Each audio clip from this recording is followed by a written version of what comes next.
Right, today I'm taking you guys on my run walk. Morning. 4 flights of stairs. There you go, the typical Australian going the wrong way on passing.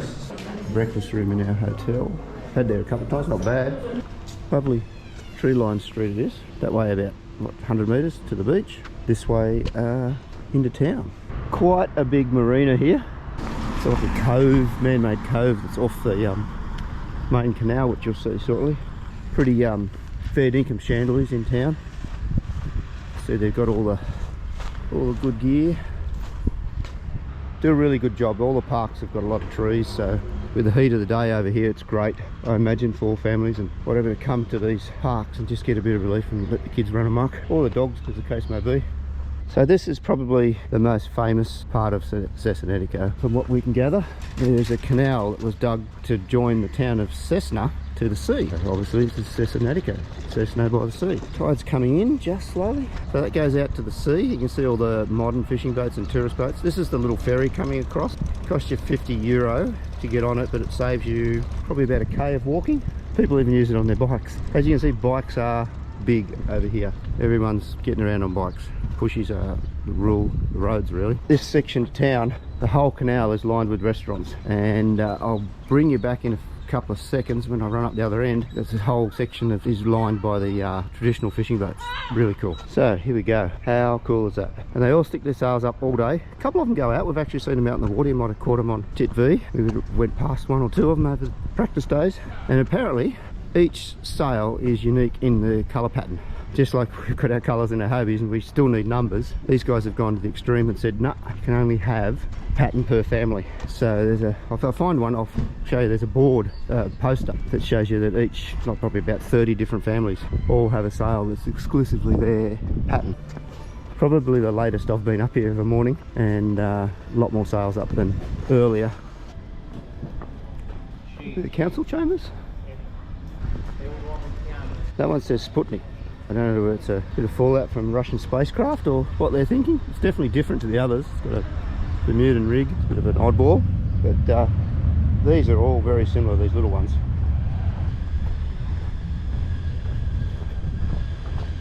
The bridge is off the water, so I'm not sure, got to make sure I don't get run over crossing the road, remember which way to look. So I'm not sure how these ones, there's a current running faster up here, how these ones get out, unless it's with a crane.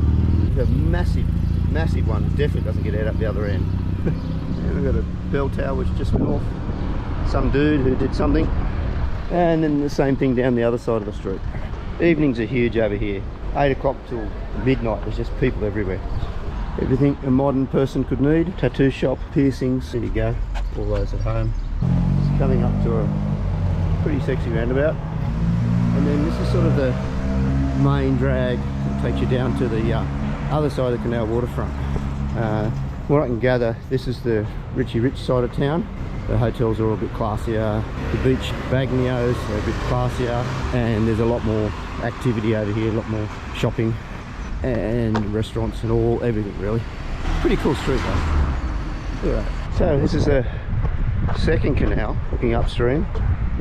Downstream, and this one runs about 90 degrees off the main canal. It's got bridges, nothing much can get up here, maybe a kayak.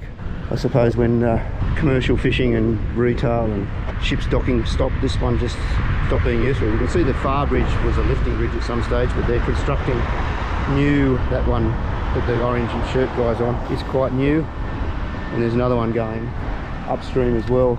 I found this bookshop a few days ago, and they have a great collection of second-hand books, huge library. And they've got a little section of English, so I'm going to have a look. So in the bookshop we have a wide selection, all 13 books in English.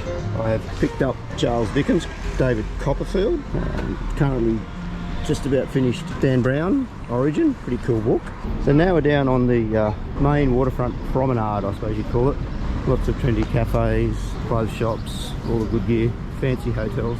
There's the Grand Hotel Cessanetico style, massive Ferris wheel.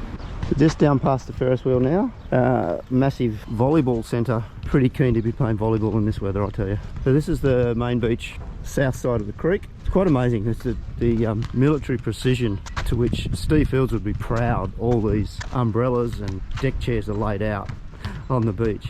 This is something we have on our side too. These ones here, they don't have umbrellas, they have these shields that can be rotated around a pole to give you shade on the beach. And it's just to see, it goes for kilometres down the beach.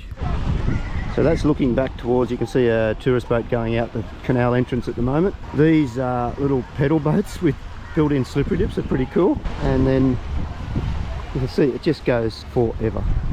And you just see the buildings, the whole waterfront is built up as far as I can see. And has the same deal the whole way. So each Bagno, this is a Bagno, it's a club, it has a restaurant and it has a section of beach with a particular umbrella colour, and each Bagno has different umbrellas and different themes. This one's got a great kids section. The architecture, the paint jobs, the gardens, everything's just that little bit better on this side of town. Place is really set up for families. Look at that. And then just over here we've got Flying Fox, must be the Dolphin Club. The Atlantica, a long way from the Atlantic, but pretty groovy looking old hotel. It's a lovely boardwalk treat area. You can get out of the sun a little bit, cutting through the middle of this on the path. There's a doggo running wild. Lots of little doggos here. I suppose they don't have the yard or the room for them. Bigger dogs, again, really set up for families. This is a pretty cool play area.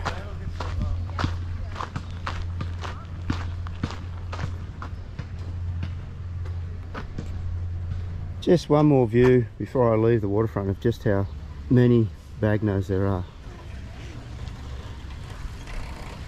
It's huge. So we have a fairground. We have the mega kangaroo ride. I guess we should get on that, being Aussies, but we'll see how we go. Haunted house, a scary house it's called. Heading off the waterfront now, back up into town. Wondered what it cost to live over here. 2.9 million for a chateau. So we're in a cross street now, heading back up towards the railway line in town. Local tennis club, clay courts of course. There's probably 10 courts running up this street. Obviously these guys are older and wiser, they're playing on the shady court. But of an afternoon, this area would be getting a lot of shade from the trees behind as well. Getting into the tennis clubs here. Now free camping seems to be pretty available here. You can see this little side street. There's some massive caravan park up our side, along with all the school camp buildings on our side of the creek. But everywhere it's a bit shady and a bit out of the way, you'll find RVs parked up like this. There's that park just after the tennis court club ends, it just carries on. There's a massive park at the far end, southern end of town, but I'm not going that far today, sorry folks. Back from the water a bit now, and this is more of a residential street running across town. Lots of 3-4 story stuff. Love the little courtyard gardens. This guy's doing his duty, civic duty. There's communal bins for the whole range of garbage. It's all colour coded. And I'm ashamed to say the boys haven't been in here to give it a go yet, but a craft beer shop. And what's more important than a craft beer shop is a kebab house across the road. So just headed into the Conad supermarket. Seems to be the biggest and best in town. We've got a couple of Hobie sailors here doing the same thing. I'm on a mission. We haven't done this yet, the sheer distance involved, but probably the only complaint we've got about our hotel is no fridge.